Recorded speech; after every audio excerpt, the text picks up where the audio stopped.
আশিকিরা আসলে আলোচনা করছিলাম ওই আলোচনা দিয়ে আবার ফিরে যাই ইমাম আহমদ বিন হাম্বলের আলোচনা ইমাম আহমদ বিন হাম্বল ওই যুবকটাকে বলতে লেগেছে বাবারে তুমি কদমে কদমে তুমি হাতের ইশারাতে বারে বারে তওবা করতে লেগেছো আস্তাগফিরুল্লাহ আস্তাগফিরুল্লাহ পড়ছো বাবা কেন বাবা ওই যুবক ওই সময় বলেছিল আমি আস্তাগফিরুল্লাহ পড়ি মুস্তাজাবুদ দাওয়া তার মানে হলো আমি আল্লাহর কাছে যা যা দোয়া চেয়েছি আমার আল্লাহ সেটা কবুল করেছে এখান থেকে বোঝা গেল যারা আল্লাহর সাথে সম্পর্ক রাখবে আল্লাহর কাছে ফরিয়াদ করলে দোয়া চাইলে আল্লাহ তাদের দোয়াকে কবুল করে নেবে যারা আল্লাহর কাছে ফরিয়াদ চাইবে না তার মানে অহংকারী হয়ে গেছে তার মানে তাকাব্বুরি হয়ে গেছে পয়সার গরম এসে গেছে খবরদার দুনিয়ার জমিনে তোমার আমার অস্তিত্ব কিছু দিনের জন্য এই তরুণীরা এই অস্তিত্বের বিষয়ে তোমাদের স্মরণ করিয়ে দিই আল্লাহর কোরআন পড়ো পবিত্র কোরআনের মধ্যে আল্লাহ নিজে জানিয়েছে তাবারাকাল্লাযী বিয়াদিহিল মুলক ওয়া হুয়া আলা কুল্লি শাইইন কাদির আল্লাযী খালাকাল মাউতা ওয়াল হায়াতা লিয়াবলুয়াকুম আইয়ুকুম আহসানু আমালা আল্লাহ তোমাদের মৃত্যু দেবে মৃত্যুর আগে আগে ওয়াল হায়াতা তোমরা বেঁচে থাকা অবস্থাতে আল্লাহর সাথে সম্পর্ক করো তওবা করো আল্লাহ তোমাদের ঘরে মাফ করে দেবে সেদিনে তওবার দরওয়াজা বন্ধ হয়ে যাবে সেদিনে তোমার আর কোনো সারা থাকবে না সেই দিনে যে তোমার চোখ দিয়ে চোখের পরিবর্তে যদি রক্ত প্রবাহিত হয় তবু আল্লাহ দরবারে কবুল হবে না এই সময়ের সাথে সাথে আল্লাহর সাথে সম্পর্ক করে ফেলো এটা হলো তোমার আমার সময় এই রাত আর পাবো না এই দিন আর পাবো না এই মাহফিল আর আমার জীবনে হয়তো নাও পাওয়া যেতে পারে এই তরুণীরা এই নবী পাকের আশিকিরা এই মাহফিলটা আমাদের জীবনের শেষ মাহফিল হতে পারে আগামী থেকে আর মাহফিল নাও পেতে পারি আগামী নাও বাঁচতে পারি এই নবী আমার আসতে 3000 বছর আগে জানিয়ে দিয়েছে বাবা সাহাবারা আমি নবী জানিয়ে দিলাম বেশি বেশি করে তওবা করো তওবা করলে আল্লাহ তোমাদের গুনাহকে maaf করবে এই তরুণীরা ইমাম আহমদ বিন হাম্বল এই যুবকটার কথা শুনে অবাক হয়ে গেলেন তুমি মুস্তাজাবুদ দাওয়া বলছো কেমন করে হতে পারে তুমি একটা রুটিওয়ালা ব্যক্তি তুমি একটা দোকানদার ব্যক্তি আমি একজন বৃদ্ধ মানুষ আমি রাস্তা ঘুরে ঘুরে বেড়াই আমি এখনো মুস্তাজাবুদ দাওয়া হতে পারিনি এই তরুণীরা শাইখেরা ওই সময় ওই যুবকটা বলেছিল আমি আল্লাহর কাছে যা দোয়া চেয়েছি আল্লাহ আমার দোয়াগুলোকে কবুল করে নিয়েছে তখন ইমাম হাম্বল বলতে লেগেছে বাবা তুমি কি দোয়া করেছো একটুখানি বলো ওই সময় যুবকটা বলেছিল আমি আল্লাহর কাছে ফরিয়াদ করেছি ও আল্লাহ আমার আম্মা যেন হায়াতকে আপনি বাড়িয়ে দেন আমার আম্মার খিদমত যেন করতে পারি আমার আম্মাকে যেন ভালোবাসতে পারি এই দোয়াটা আল্লাহ পাকের দরবারে কবুল হয়ে গেছে আল্লাহ নবী দয়ার নবী জানিয়েছে বাবা বাবা তখন ওয়া জান্নাতুকা ওয়া মা নারুকা তোমাদের জন্য জান্নাত তোমার বাপ মা তোমাদের জন্য জাহান্নাম তোমার বাপ তোমার মা কেন না তোমরা বাবাকে যদি ভালোবাসো তাহলে জান্নাতে যেতে পারবে না যদি ভালোবাসো তাহলে তোমাদের স্থান জাহান্নামী হয়ে যাবে এই তরুণীরা আজকে আমার ঘরে ছেলেরা নিজের বাবাকে প্রাধান্য দেয় না নিজের শাশুড়িকে মা বলে মজা পায় নিজের শ্বশুর আব্বাকে খাওয়া বলে মজা পায় আব্বা বলে মজা পায় এখানে ডিভাইড হয়ে গেছে এখানে দর হয়ে গেছে নিজের বাবা বড় কষ্ট করে মানুষ করেছে সেই বাবাকে ভালোবাসতে ভালো লাগে না ওই মায়ের কদমে হাত দিয়ে চুমাকে আল্লাহর কাছে বড় দোয়া চাও বাবা আপনি আল্লাহর কাছে দোয়া চাইলে আল্লাহ আপনার দোয়াটা কবুল করে নেবে কোন এমন ছেলে আজকে দেখতে পাওয়া যায় না মা বাবার কদমে হাত দিয়ে বলে আমি বাইরে বেরিয়ে যাচ্ছি আম্মা জান আপনি আমার জন্য দোয়া চাইবেন আমার যেন রিজিকে বরকত হয় আম্মা আপনি দোয়া করেন আমি বাইরে যাচ্ছি সফরে যাচ্ছি সুস্থভাবে যেন ফিরে আসতে পারি এই তরুণীরা শতকরা 1% 1% পাবে, 1% তাও অনেক কম বেশি বলে ফেলেছি। এই যুবক তরুণীরা, এই আপনাদের ঘরে বলে দিই, আজ আপনার আমার সাথে মা রয়েছে, বাপ রয়েছে, এই মা বাপকে ভালোবাসো, এই মা বাপকে সালাম দাও, এই মা বাপের কদমে হাত দাও, এই মায়ের পেশানিতে চুমা খাও। অবতার মা বাপ তোমার জন্য নাজাত হয়ে যেতে পারে। কেননা তোমার অসুস্থতা হলে তোমার মা যদি আল্লাহর কাছে দুটো হাত তুলে দোয়া চায়, তোমার আম্মার দোয়ার ওসিলাতে আল্লাহ তোমার শরীরটাকে সুস্থ করে দেবে। আজ আমরা নিজেই ছেড়ে ফেলেছি, আজ আমরা আসলকে ছেড়ে ফেলেছি, আজ আমরা আসল ছেড়ে দিয়ে নকলের পিছনে ফিরে ছুটতে লেগেছি। তরুণীরা, ইমাম আহমদ ইবনে হাম্বল যখন জিজ্ঞাসা করেছিল, বাবা যুবক রে, তুমি তোমার মার হায়াতটা বাড়ানোর জন্য দোয়া চেয়েছিলে, এটা কি কবুল হয়েছে? হ্যাঁ, কবুল হয়ে গেছে। আমার আম্মা বৃদ্ধ অবস্থা, এখনো সুস্থ রয়েছে, সবল রয়েছে। আমি জানি আমার আম্মা, আমি জানি আমার দোয়া আল্লাহ পাকের দরবারে কবুল হয়ে গিয়েছে। দ্বিতীয় ইমাম আহমদ ইবনে হাম্বল বলতে লেগেছে, বাবা দ্বিতীয় দোয়া আল্লাহ দরবারে কি কবুল হয়েছে বলো। এই যুবক শুনে রেখে দাও, ওই সময় যুবকটা বলতে লেগেছে, দ্বিতীয় দোয়া হলো, আমার আম্মা জানকে আমি বলি, আম্মা আপনি দোয়া করেন আমার ব্যবসাতে যেন উন্নতি হয়, আমি সব পয়সা গুলো নিয়ে আপনার কদমে হাজির করে দেব, আপনার খিদমতে হাজির করে দেব। আপনি উন্নতির জন্য দোয়া চান, আমার মা দোয়া চেয়েছে, আমার দোকানে আল্লাহ উন্নতি দিয়েছে। ওই যুবকটা যখন বলছে, ইমাম আহমদ বিন হাম্বল অবাক দৃশ্য করে দেখতে লেগেছে। যুবক বলে কি? দ্বিতীয় নম্বর প্রশ্ন ইমাম আহমদ বিন হাম্বল বলতে লেগেছে, বাবা দ্বিতীয় নম্বর দোয়া কি কবুল হয়েছে বলো। ওই সময় যুবক বলেছিল, দ্বিতীয় নম্বরে আমি আল্লাহর কাছে দোয়া চেয়েছি, ও রব্বি আল্লাহ, এই সময়ের যে ইমাম হবে, ওই ইমামের সাথে যেন আমার দেখা হয়, ওই ইমামের সাথে যদি আমার দেখা হয়, আমি জড়িয়ে ধরবো, পেশানিতে চুমা দেবো। এই দোয়াটা আপনি কবুল করে না। এই দোয়া আল্লাহ এখনো কবুল করেন, তবে আমি জানি আমার দোয়া আল্লাহ কবুল করে থাকে। এই কথাটা শোনার সাথে সাথে ইমাম আহমদ ইবনে হাম্বল ওই যুবকটাকে জড়িয়ে ধরে নিয়ে বলছে, বাবা ছেলে রে, দুটো দোয়া আল্লাহর কাছে যখন কবুল হয়ে গেছে, এই তৃতীয় দোয়াটা আল্লাহ কবুল করে নিয়েছে। আরো জোরে বলুন। ইমাম আহমদ ইবনে হাম্বল তাকে জড়িয়ে ধরেছে, যুবক সঠিক তুমি মুস্তাজাবুদ দাওয়াত, তুমি যে বললে মুস্তাজাবুদ দাওয়াত, এটা সত্যি কথা বলেছো। আমি তো প্রথমে অস্বীকার করেছি, আমি বুঝতে পারিনি। ওই যুবকটা তখন ইমাম ইবনে হাম্বলকে জড়িয়ে ধরে পেশানিতে চুমা দিয়ে বলছে, আপনি ইমাম, চিহ্ন চিহ্ন দাড়ি পাকা, আপনি ইমাম। আল্লাহু আকবার। আল্লাহ এই দোয়াটাও আপনি কবুল করে নিলেন। ইমাম আহমদ বিন হাম্বল বলল, যুবক তোমার দোয়া আল্লাহ কবুল করে বুঝলাম, তুমি সময় সময় পথে পথে তুমি হাত চলতে চলতে ইস্তেগফার করছো, ওই ইস্তেগফারের ওসিলায় আল্লাহ তোমার সাথে আছে। আরো জোরে বলুন। কি গো, আমাদের জীবনে গুনাহ আছে, অন্যায় আছে, ব্যবসা বাণিজ্য খুব হচ্ছে, আস্তাগফিরুল্লাহ, তওবা করার সময় আছে না? জীবনে সময় নেই আমাদের তওবা করার। সারা দিন উমড়ি খেয়ে ঘরে এক গ্লাস পানি খাওয়ার সময় নেই। বিবি বলছে কই যাচ্ছ, তুমি বসো। এর বাবা, বসার সময় আছে? মাথা খারাপ হয়ে যাচ্ছে, কি করে ছেলের ফিস দিতে হবে, আলামিন মিশনে পড়ছে, এডুকেট হচ্ছে, ছেলের ফিস দিতে হবে, মাথা খারাপ হয়ে যাচ্ছে আমার। তোরা সব বসো। আর কিছু কিছু ঘরেতে দেখতে পাওয়া যায়,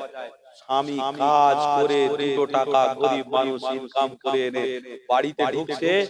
ঢুকেই বিবির সংস্পর্শ শুরু হয়ে গেছে। ঢোকার সাথে সাথেই বিবিকে বলছে, কই গো, আমাকে এক গ্লাস পানি দাও, আমি একটু পানি পান করি, ঢেলে খেয়ে যাও, আমার সময় নেই। অথচ দেখুন ভোর 3টের সময় উঠে, 2:30টার সময় উঠে কাদের জন্য খাটতে যাচ্ছে। ওই বিবি ওই বাচ্চা তাদের জন্য তাদের সুখের জন্য কোথায় বিদেশে চলে গিয়ে 2 বছর 1 বছর 6 মাস পরে বাড়িতে ফিরছে কাদের জন্য বিবি বাচ্চা সবাইকে ভালো রাখার জন্য অথচ সেই স্বামী কাজ কারবার করে এসে বাড়িতে ঢুকে বলছে কই গো ভালো আছো এক গ্লাস পানি দাও বসার জায়গা দাও যখন স্বামী এই আশা করছে মনে মনে বলছে তখন স্ত্রীর কোনো পাত্তাই নেই তার কাছে করুক পানি ঢেলে খা এটা করুক ওটা করুক বড় আশ্চর্য লাগে কিন্তু এর জন্য দায়ী কে এর জন্য দায়ী আমি আপনি যদি দৈনন্দিন ফজরের নামাজ পড়ে আমার বিবিকে বলতাম কই গো নামাজ পড়েছো উঠে পড়ো নামাজটা পড়ে নাও নামাজ পড়ার পরে আমার বিবিকে বসিয়ে রেখে ছোট ছোট বাচ্চা বালেক বাচ্চাগুলোকে তুলে নিয়ে তাদের ঘরে বসিয়ে যদি বলতাম বিবি আমি একটু কোরআন পড়ছি তুমি শোনো ফজরের নামাজের পরে সূরা ইয়াসিন আপনি পড়ছেন সবাই শ্রবণ করছে আপনার বিবিকে আপনি বললেন কই গো একটু সূরা ইয়াসিন আপনি পড়েন আমি একটু শুনি আপনার ছোট ছোট বাচ্চারা শ্রবণ করলো আপনার স্ত্রী শ্রবণ করলো আপনি পড়লেন আল্লাহু আকবার ওই বাড়িটা আল্লাহর রহমত দিয়ে আল্লাহ নিরাপত্তা দিয়ে ভরে দেবে জোরে বলো আপনি বাড়ি থেকে বেরোবেন আপনি যদি সালাম ভুলে যান আপনার স্ত্রী আপনাকে সালাম দেবে আপনি বাড়িতে ঢুকতে না ঢুকতে আপনার বিবি আপনার স্ত্রী অপেক্ষা করবে আমার স্বামী ঢুকলেই আমার স্বামীকে এটা খিদমত করব ওটা খিদমত করব কারণ আমার স্বামী সারা দিন বাইরে ইনকাম করছে ব্যস্ত হয়ে রয়েছে আমি স্ত্রী আমার স্বামীর খিদমত করতে পারিনি আমার স্বামী আসলে আমি এটা করব ওটা করব আশা করে থাকবে ও যুবক আশা করতে গেলে সর্বপ্রথম আপনাকে মুহাম্মদ রাসূলকে ধরতে হবে জোরে বলুন আল্লাহ নবীকে ধরার দরকার আছে না নাই তাহলে এখানেও আমরা বুঝলাম আল্লাহ নবী নূর নবী দয়ার নবীকে যারা ধরেছে মজবুত করে ধরেছে তাদের আহাল তাদের পরিবার তাদের বাড়ি তাদের বাচ্চা সব কিছুর নিরাপত্তা স্বয়ং আল্লাহ নিয়ে নেবে জোরে বলুন খাটাখাটিতে এত ব্যস্ত হয়ে গেছি বিবির হাতে পানি খাওয়াও ভুলে গেছি সালাম দিতেও ভুলে গেছি বাচ্চারা ড্যান্স হাঙ্গামা দেখতে যাচ্ছে কি মোবাইলে নারীর ছবি দেখছে রাত 1টা 1:30টার সময় উঠেও দেখার সময় নেই হেঁটে এসে ঘরে শুয়ে পড়েছি লম্বা হয়ে এত জোরে নাক ডাকছি আশেপাশে সব লোক শুনতে পাচ্ছে নাক ডাকায় আল্লাহ মাফ করুন আপনার আওলাদ আপনার ছেলের দায়িত্ব আপনাকে নিতে হবে কেন আল্লাহর পবিত্র কোরআন বলছে ইয়া আইয়ুহাল্লাযীনা আমানু কু আনফুসাকুম ওয়া আহলিকুম নারা তুমি নিজে যখন বাঁচার রাস্তা ধরেছো ইহদিনাস সিরাতাল মুস্তাকিমের রাস্তা ধরেছো তোমার আহল পরিবারকে ইহদিনাস সিরাতাল মুস্তাকিমের রাস্তা ধরাও তবেই তুমি নাজাত পাবে জোরে বলুন আপনারা এতজন বসে আছেন কজন কষ্ট করেছেন বলুন তো এই সামনে জোহরের নামাজ চলে গেল তাই তো নাকি এই জোহরের নামাজে আপনারা নামাজ পড়তে কারা কারা গিয়েছেন একজন দুইজন মাত্র 3 4 5 6 আলহামদুলিল্লাহ বলুন আলহামদুলিল্লাহ এই 6 জন নামাজ পড়তে গেছে ঠিক আপনারা যাওয়ার সময় বলে গেছেন যে আপনার আওলাদদের ঘরে বাবা আমি নামাজ পড়তে যাচ্ছি তুমি চলো কে বলেছে কারা কারা কেউ নেই নিজে খাবো বাপের নাম আগে নিজে বাঁচবো তারপরে বাপের নাম তাহলে আপনি যদি নিজের চিন্তায় ব্যস্ত হয়ে যান আপনার স্ত্রী আপনার বাচ্চা আপনাকে সম্মান দেবে কি আপনার স্ত্রী আপনার পরিবার আপনাকে সময় দেবে কি করে আপনাকে ভালোবাসবে কেন আপনি তো আল্লাহ তার রাসূলের প্রেমিক হতে পারেন আল্লাহর পক্ষ থেকে মদদ আপনার আসবে না আর আপনি যদি আল্লাহ আল্লাহর রাসূলের প্রেমিক হয়ে যান অবশ্যই আল্লাহর পক্ষ থেকে সাহায্য আসবে আপনি নিজে নামাজ পড়তে গেলেন অথচ বাচ্চাকে ডেকে দিয়ে গেলেন না আপনি আসরের নামাজ পড়তে গেলেন বাচ্চাটা ঘুমিয়ে রয়েছে ঘুম থেকে তুললেন না আপনি মাগরিবের নামাজ পড়তে যাচ্ছেন আপনার বাচ্চাকে আপনি নিয়ে গেলেন না আপনি এশার নামাজ পড়তে যাচ্ছেন আপনার বাচ্চা ইংলিশ মিডিয়ামে পড়ে মাস্টার এসেছে পড়াতে ওই সময় আপনি নিয়ে তাকে জেলেন না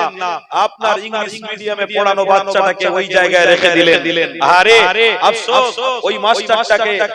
মাগরিব আর এশার মাঝখানে পড়িয়ে যাক এশার নামাজের দিকে লক্ষ্য করে যদি ওই বাচ্চাকে আপনি মসজিদে হাজির করতেন আপনি হাজির হতেন আপনার চলে যাওয়ার পরে ওই বাচ্চা যতদিন ইসলামের উপরে টিকে থাকতো ওই সওয়াবটা আল্লাহ আপনার রূহে পাকে পৌঁছে দিত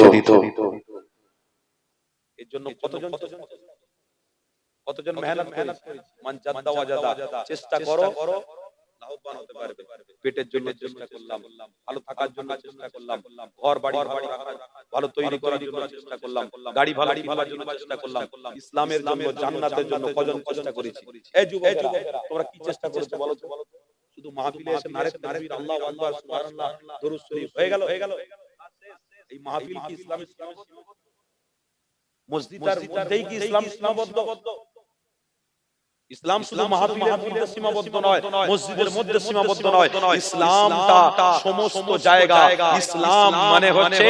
আল্লাহ তার রাসূলের দেখানো রাস্তা। জোরে বলুন, ইসলাম আল্লাহ তার রাসূলের দেখানো রাস্তা। রাসূল যে রাস্তা দেখিয়েছে তার নাম ইসলাম। তুমি বাজারে যাও, ইসলাম থাকবে, সেই কাজটা তোমায় করতে হবে। তুমি বাড়িতে থাকো, ইসলাম থাকবে, সেই কাজটা তোমাকে করতে হবে। তুমি রাস্তায় চলো, আদব রাখো, ইসলাম তোমার সাথে থাকবে। আর যদি আপনি ইসলামকে না ভালোবাসেন, প্রেম করেন, তাহলে জান্নাতের আশা করছেন কি করে? আপনি জান্নাতে যাবেন বলছেন, কি আশা, কি করেছেন বলুন? আলহামদুলিল্লাহ, আল্লাহর কাছে তবু আমরা বলতে পারবো ওয়াজ নসিহতে সারা রাত ব্যয় করেছি। এক এক রাতে মানুষ শোনে না, দুটো করে তিনটে করে মানুষ জোর করে দাওয়াত দেয়। আমি লোভ না ভাই, জলসা করি না, ছাড়ো না, কেন ঝামেলা করছো? যদি না বলে দিই, এই মন খারাপ, অন্য ফোন দিয়ে গালাগালি শুরু। কথা শুনছেন? আর দুঃখের কথা বলতে হয় না, জলসা নিলে অন্য ফোন থেকে, অন্য নাম্বার থেকে গালাগালিও দিতে তারা প্রস্তুত হয়ে যায়। ওরা আফসোস হয়, দুঃখ হয়, সারা রাত জলসা করার পরে তাদের চেষ্টাটাকে সফলতা করতে গিয়ে, তাদের হ্যাঁ দিতে গিয়ে সারা রাত রক্তকে পানি করে ইসলামের কাজ করে আবার গিয়ে ফজরের নামাজ পড়ে আমাদের ঘুমাতে হচ্ছে। আল্লাহ দেখছে, আল্লাহর কাছে তুমি বলতে পারবো, আল্লাহ দিনের কাজ করে, ইসলামের কাজ করে, বিবিকে সময় দিয়ে, বাচ্চাদেরকে ইহদিনাস সিরাতাল মুস্তাকিমের পথের উপরে রেখে ফজরের নামাজটা পড়ে ঘুমাতে পেরেছি। আল্লাহ এর ওসিলায় আপনি মাফ করে দিন। কেন এক এক ওলামাদের প্রচেষ্টায় আজকের ইসলাম সফলতা পেয়ে গেছে। জোরে বলুন, আর একটু মহব্বতে হবে না? দাদা হুজুর পীর কেবলা চেষ্টা করেছিল বলেই তো আজকে সফলতা পেয়েছি, ইসলাম পেয়েছি, দ্বীন পেয়েছি। আমার মুসাদ্দেদ জামানের পাঁচ কলিজার টুকরা আজ দ্বীন ইসলামের উপরে ছিলেন, দ্বীন ইসলামের কাজ করেছেন রক্ত পানি করে। তাই আমরা আজকে সবাই দ্বীন, ইসলাম, মসজিদ, মাদ্রাসা, শরিয়াত সম্পর্কে বুঝতে পেরেছি। ও যুবক, তাই আল্লাহ নবী, নূর নবী যেটা দেখিয়ে গেছে, ওটা যদি আপনার জীবনে থাকে তাহলে আপনি কামিয়াবি। আল্লাহ আমাদের প্রত্যেককে যেন কবুল করে নিন। বলুন আল্লাহুম্মা আমিন। আল্লাহ ইসলামের জন্য চেষ্টা করার তৌফিক দিন। বলুন আল্লাহুম্মা আমিন। দরুদ শরীফ, আল্লাহুম্মা সাল্লি আলা মুহাম্মদ। একটু জোরে ভাই।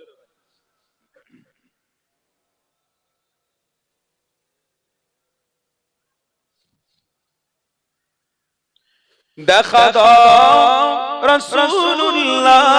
তুমি কাঁদে আশিক তোমার, আছো শুয়ে মদিনায়, তুমি ডেকে নাও রওজা তোমার। হবে না? একটু মহব্বতে হবে না? দেখা দাও রাসূলুল্লাহ, তুমি কাঁদে আশিক তোমার, আছো শুয়ে মদিনায়, তুমি ডেকে নাও রওজা তোমার। রাসূলুল্লাহ কি হবে উপায় আমার, রাসূলুল্লাহ কি হবে উপায় আমার। আল্লাহুম্মা সাল্লি আলা মাওলানা।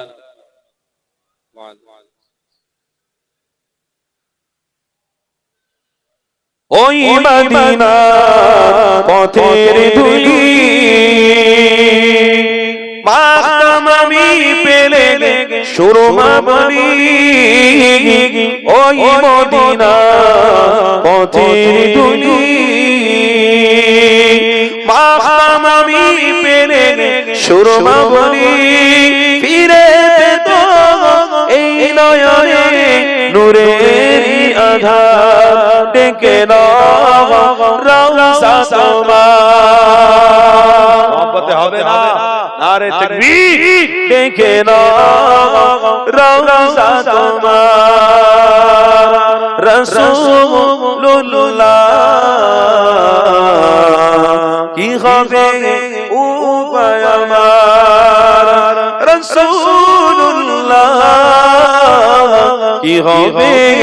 উপায় আমার আল্লাহুম্মা সাল্লি আলা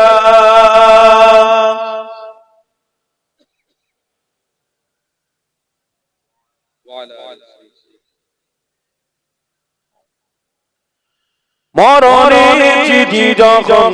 আসবে আমার কালিমার তালকিন দিও বারবার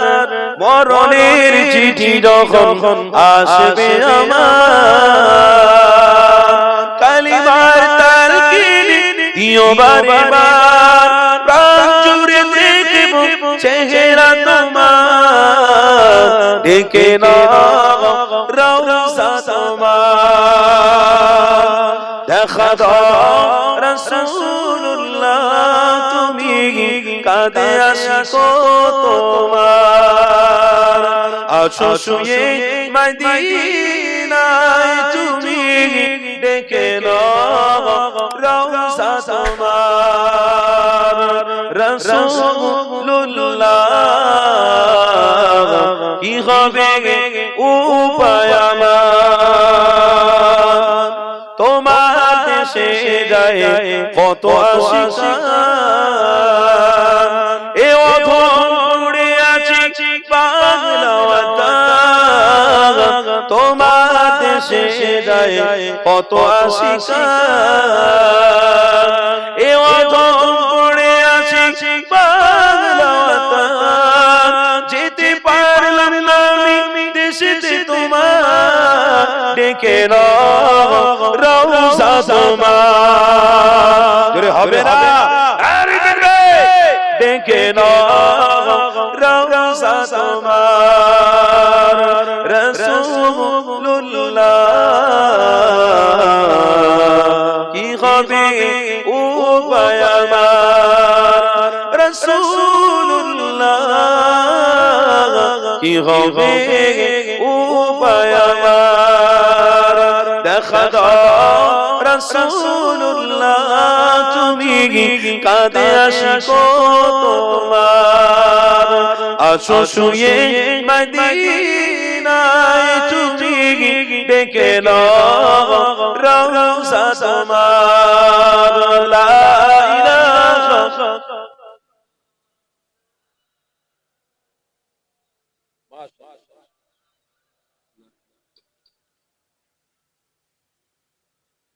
বাবেরা নওজোয়ান তরুণেরা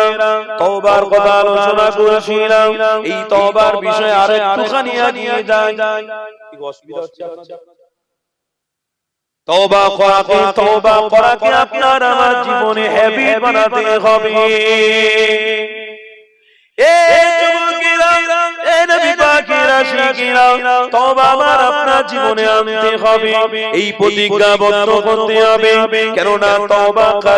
তওবাকারী আল্লাহ পাক বড় ভালোবাসে এ যুবক শুনে রেখে নাও এই তওবাকারীদের জন্য আল্লাহ রুজির অভাব দেবে না এই তওবাকারীদের জন্য পৃথিবীর মানুষদের ঘরে আল্লাহ জাহান্নামী বানাবে না এ যুবক তরুণীরা আজকে তওবা করা থেকে আমার আপনার জীবন যেন দূরে সরে যেতে লেগেছে আজ আমার আপনার জীবনে তওবা নেই আজ আমার আপনার জীবনে গুনাহ আছে গুনাহ করাটা আমার আপনার জীবনে সহজ হয়ে গেছে এই গুনাহটা আমরা করি রাতের অন্ধকারেও করে ফেলি এই গুনাহটা আমরা করি দিনের উজালাতেও করে ফেলি এই গুনাহ আমাদের হাতের দ্বারাও হয়ে যায় গুনাহ আমাদের পায়ের দ্বারাও হয় গুনাহ আমাদের চোখের দ্বারাও হয় এই যুবকেরা গুনাহ পথে পথে আমাদের হচ্ছে, কেননা আজকে সমাজে গুনাহটা অনেক সহজ ব্যাপার হয়ে গেছে। এই মোবাইলের মধ্যে গুনাহ সহজ হয়ে গেছে। কেমন গুনাহ করা সহজ হয়ে গেছে? আপনি নামাজ পড়ে সবে আসলেন, মোবাইলে একটা ভালো মানুষের ওয়াজ শুনতে লেগেছে, হঠাৎ করে এই মোবাইলে একটা অ্যাড এসে গেছে, ওই অ্যাডেতে উলঙ্গ নারীর ছবি এসে গেছে, এতেও আপনার গুনাহ হয়ে গেল। এই যুবক তরুণীরা নামাজ পড়ে বাইরে বসে রয়েছে, হঠাৎ করে দেখতে পেলে একটা হাফ প্যান্ট পরা নারী আপনার সামনে দিয়ে চলে যাচ্ছে, আপনি তাকে দেখে উপলব্ধি করলেন, ওই নারীটার বিষয়ে আপনি অনেক রকম চিন্তাধারা করতে লেগেছে। এই যুবক তরুণীরা, তার মানে আমাদের কাছে এখন গুনাহ করা অনেক সহজ ব্যাপার হয়ে গেছে, কিন্তু তওবা করাটা আমার আপনার জন্য বড় কঠিন হয়ে গেছে। এই যুবক তরুণীরা, এই মাহফিলে অনেক মানুষের সংখ্যা হয়তো কম আছে, কিন্তু আপনি জানেন এই মাহফিল থেকে বেরিয়ে চলে যান গাড়িটা নিয়ে, বড় বড় পাহাড়ে গিয়ে দেখবেন ছেলেরা মদের আড্ডায় লেগে রয়েছে, বড় বড় পাহাড়ে গিয়ে দেখে উলঙ্গ নারীদের নিয়ে নাচতে লেগেছে, পয়সাগুলো তাদের গুনাতে লেগেছে। এই যুবক তরুণীরা, চার করে আসুন, এই রাত্রে বড় বড় গুনার কাজ হয়, এই রাত আল্লাহ পাক নিজে জানিয়েছে, ওরে আমার বান্দা বান্দিরা, তোরা এই রাত্রে ঘুমিয়ে পড়, এই রাত্রে অর্ধেক অংশই উঠে পড়, ফজরের আগে তাহাজ্জুদের নামাজ আমার কাছে কার, আমি আল্লাহ আমার কাছে সাহায্য চা, ফজরের পরে ফজরের নামাজ হবে, তাহাজ্জুদের পরে ফজরের নামাজ পড়ে নিয়ে আমার কাছে দোয়া চা, কুরআন পড়ে আমার কাছে সাহায্য চা। এ আমার বান্দারে, আমি রাতটা তোমাদের আরামের জন্য দিয়েছি, কিন্তু আজ আমাদের কাছে অনেকটা পরিবর্তন হয়ে গেছে। দিনের বেলা আমরা 12টার সময় ঘুম থেকে উঠছি, আর ফজর পর্যন্ত সারা রাত ধরে আমরা এই মোবাইলে কি উলঙ্গ নারীর ছবি দেখতে ব্যস্ত হয়ে গেছি, এই মোবাইলে কেউ সিনেমা দেখতে দেখতে দেখতে দেখতে ফজরের আযান হয়ে গেছে, ওই সময় মোবাইল বন্ধ করে ঘুমাতে যাচ্ছি। এই যুবক তরুণীরা, আল্লাহর ভয় আমার থেকে আপনার থেকে অনেক দূরে চলে গেছে, কেননা একটাই কারণ, আমরা ঈমানদার শুধু নামে রয়েছি, তওবাটা আমাদের কাছে নেই বলে আমরা এমন দৃশ্য পেয়ে গেছি। এই যুবক তরুণীরা, তাই নবী আমার জানিয়ে দিয়েছিলেন, তওবাকারীদের আল্লাহ বড় পছন্দ করে। একটা হাদিস আমার মনে পড়ে গেল, এই হাদিসের কথাটা আপনাদের করে শুনিয়ে দিই। বনি ইসরাঈলের জামানাতে হযরত মুসা আলাইহিস সালাম রয়েছে, মুসা নবী যখন দ্বীন ইসলামের কথা বলতে লেগেছে, বনি ইসরাঈলের জামানায় মুসা নবীর কথাটা কেউ শুনে কেউ শুনে না, ফিরাউনের সময় চলছে, ওই সাবজেক্টে ওই সময়তে আল্লাহ নবী মুসা আলাইহিস সালামের সময় পানি দেখা যায় না, খরা দেখা গিয়েছে, ছাগলগুলো অসহায় হয়ে যেতে লেগেছে, উটগুলো না পানি খেয়ে, আল্লাহর মাখলুকগুলো না পানি খেয়ে রঙ্গ রঙ্গ রঙ্গ রঙ্গ পাতলা হয়ে যেতে লেগেছে। ওই সময় বনি ইসরাঈলের লোকেরা হযরত মুসা নবীর কাছে এসে ফরিয়াদ করতে লাগলো, আপনি আল্লাহর কাছে একটু দোয়া চান, আল্লাহ যেন পানির ব্যবস্থাটা করে দেয়। ওই সময় নবী মুসা সবাইকে নিয়ে আল্লাহর কাছে দুটো হাত তুলে দোয়া চাইতে লেগেছে। দোয়া চাইতে লেগেছে আল্লাহর নবী, আল্লাহর নবী মুসা আলাইহিস সালাম, ওই মুসা নবী আল্লাহর পক্ষ থেকে পয়গম্বর, ওই মুসা নবী আল্লাহর পক্ষ থেকে আসা, ওই নবী দোয়া চাইলে আল্লাহ পাক কবুল করবে 100%, এতে কোনো সন্দেহ নাই। এই যুবক তরুণীরা, মুসা নবী আমার সবাইকে নিয়ে যখন হাত তুলে আল্লাহর কাছে দোয়া চাইতে লেগেছে, আল্লাহ একবার দোয়া চাওয়া হলো, পানি দিলেন না, মুসা নবী আবার ফিরে চলে গেলেন, আবার তারপরে দিন এসে আল্লাহর কাছে ফরিয়াদ করতে লেগেছে, পানি এখনো হয় না। দ্বিতীয় দিন আবার মুসা নবী আল্লাহর কাছে ফরিয়াদ করতে লেগেছে, পানির ব্যবস্থা হয় না। এই যুবক শোনো শোনো, দোয়া কে করেছে? মুসা নবী, কিন্তু আল্লাহর তরফ থেকে পানি আসে না। এই যুবক শুনে রেখে দাও, নিশ্চয়ই কোনো না কোনো কারণ লুকিয়ে রয়েছে। মুসা নবী আল্লাহর কাছে বলতে লেগেছে, ও রব্বি আল্লাহ, পানি কেন এখনো আসে না? আল্লাহ আপনি পানি দেন। আল্লাহ তার কাছে মুসা নবী পানির আবদার করেছে আল্লাহ পাকের পক্ষ থেকে আওয়াজ এলো ওরে মুসা তোমার দলেতে যে হাত তুলেছে একজন ব্যক্তি বড় গুনাহগার অন্যায়কারী রয়েছে 40 বছরের বয়স ও মস্ত বড় অন্যায় করেছে গুনাহ করেছে ভুল করেছে ওরে মুসা ওই মাহফিলে তুমি এলান করে দাও ওই মানুষটা যতক্ষণ না বেরোবে আমি আল্লাহ পানি দেব না কেননা ওই বান্দাকে আমি আল্লাহ বড় ভালোবাসি না কেননা গুনাহকারীদের আমি পছন্দ করি না গুনাহকারীদের আমি ভালোবাসি না এই তরুণীরা ওই সময় মুসা নবী দাঁড়িয়ে গিয়ে সকলের কাছে আওয়াজ দিয়ে বলতে লেগেছে বাবারা বাবারা কে আছো বাবা 40 বছর বয়স গুনাহকারী অন্যায়কারী বাবা বেরিয়ে যাও মাহফিল থেকে না হয় আল্লাহ পানি দেবে না যদি না বেরিয়ে যাও হয় পানি দেবে না যদি না বের হও তাহলে গজবে থাকবে কিছু করতে পারবো না ওই সময় মুসা নবীর কথা শুনে যে গুনাহগারী অন্যায়কারী ওই গুনাহগার দাঁড়িয়ে চাদরটা মাথার উপরে মুড়ে দিয়ে আল্লাহর সাথে অন্তরের অন্তরস্থল দিয়ে সম্পর্ক জুড়ে ফেলেছে ও রব্বি আল্লাহ আমি গুনাহ করে ফেলেছি ও রব্বি আল্লাহ আমি অন্যায় করে ফেলেছি আল্লাহ আমাকে মাফ করে দিন কেননা আপনি আমার জন্য পানি দিচ্ছেন না আল্লাহ আমার উপরে আপনি নারাজ হয়ে গেছেন আমার উপরে আপনি নারাজ হয়ে যাবেন না আল্লাহ অন্তরস্থল দিয়ে আপনার সাথে সম্পর্ক করে ফেলেছি আল্লাহ আল্লাহ আপনি মাফ করে দেন আল্লাহ আমাকে ক্ষমা করে দেন এই তরুণীরা তাহলে এখানে বোঝা গেল পাহাড় গুনাহ যদি কেউ করে থাকে একবার যদি বলে আল্লাহ আল্লাহ লা তাকনাতু মিন রাহমাতিল্লাহ ইন্নাল্লাহা ইয়াগফিরু যুনুবা জামিআ ইন্নাহু হুয়াল গফুরুর রহিম আমার আল্লাহর কাছে একবার বলে দেখো আল্লাহ দয়া ভরা মায়া নিয়ে আল্লাহর কাছে ফরিয়াদ করো আল্লাহ তুমি মাফ করে দাও আমার আল্লাহ তোমার জীবনের গুনাহ মাফ করে দেবে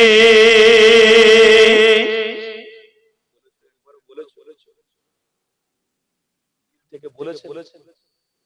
একবার বলেছে দিল থেকে মন থেকে আল্লাহ প্রেমিক যদি থাকতো আজকের ঘুমটা আমাদের চোখে লাগতো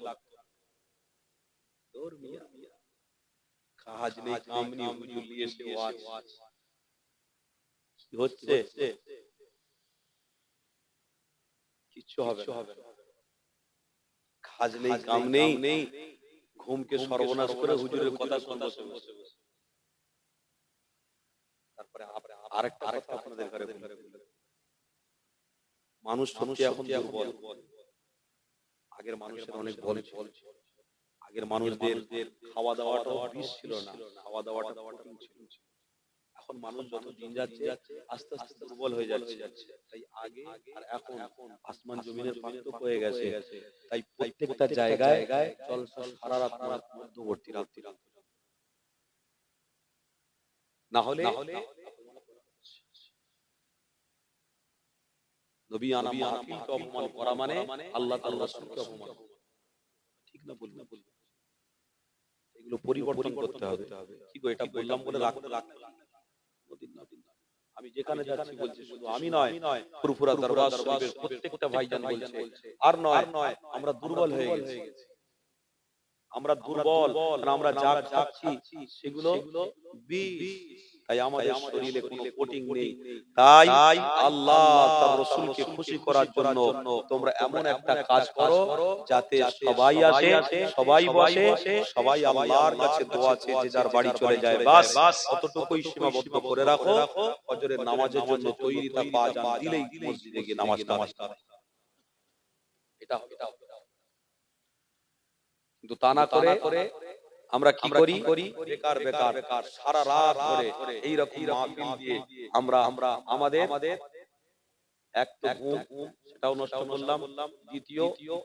এই জলসা কেন্দ্রিক কারোর ভালো লাগে না বাইরে গিয়ে কেউ সিগারেট খেলাম কারোর ভালো লাগে না কেউ বিড়ি বার করে খেলাম কারোর ভালো লাগে না জলসা চলছে মাথায় টুপি দিয়ে চা দোকানে আড্ডা মারলাম এই করে সারা রাত কাটিয়ে তাবারুক দেওয়ার সময় বসে আল্লাহুম্মা আমিন দোয়া হয়ে গেল আবার কোলে পৌঁছে গেল চলো বাবা কাজ হয়ে গেছে চল বেরিয়ে যা করা করে নিয়েছি তোরা কতক্ষণ ছিলি? ওই তো ঘুরে ফিরে শেষে জিজ্ঞেসে বসেছি, তোরা যা করিস তার থেকে আমরা কাজ করে নিয়ে চলি। কি করেছিস? দোয়াও চেয়ে নিয়েছি, তারপরে রহস্য করতে আর কি করতে বাড়িতে তার মানে ইসলাম দ্বীনকে যেখানে শুনেছি ওখানে স্থাপন করে দিয়ে চল। এটাই হচ্ছে আমাদের মূল মাকসাদ। খবরদার, আল্লাহ আমাদেরকে হেফাজত করেন। জোরে বলুন আল্লাহ।